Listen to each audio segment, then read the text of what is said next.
కంటే ఉన్న ఫ్రెండ్స్తో మాట్లాడి ఏదన్నా పాట అర్థం కాకపోయినా వాళ్ళ ద్వారా మీరు తెలుసుకోండి ఎక్కువగా. దానివల్ల మీ మెమొరీ పెరుగుతుంది. మీకు ఉన్న ప్రాబ్లమ్స్ కూడా టీచర్ ద్వారా మీరు తెలుసుకోవచ్చు. ఫోన్ల కంటే కూడా అలాగే ఫోన్లో వచ్చిన లింకులను మీరు నొక్కొద్దు.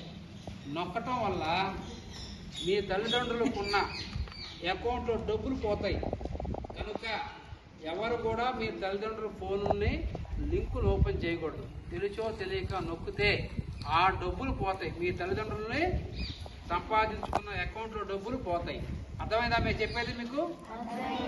అలాగే ఫోన్లో కూడా మీరు ఏ పడితే చూడకూడదు. ఫోన్ మంచికి ఉపయోగపడుతుంది, చెడ్డదానికి ఉపయోగపడుతుంది. మీ వయసులో ఏం చూడాలో చూడకూడదు తెలియక చెడుతనం ఎక్కువ చూస్తారని ఆ ఫోన్ చూడొద్దని మా అభిప్రాయం.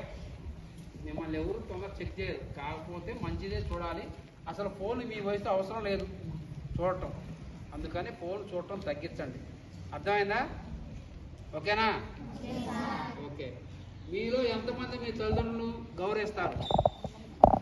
నిజంగా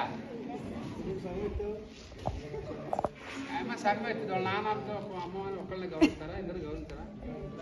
అలాగే మీ టీచర్ని ప్రతి వ్యక్తి కూడా తన తల్లి తండ్రి తర్వాత గురువు దైవం. అర్థమైందా? ఉపాధ్యాయులను కూడా గౌరవించాలి, తల్లిదండ్రులు గౌరవించాలి. ఇది మీరు ముందుగా నేర్చుకోవాల్సిన విషయం. అర్థమైందా? మీరు ప్రతి విషయాన్ని కూడా మీ తల్లిదండ్రులతో మాట్లాడండి.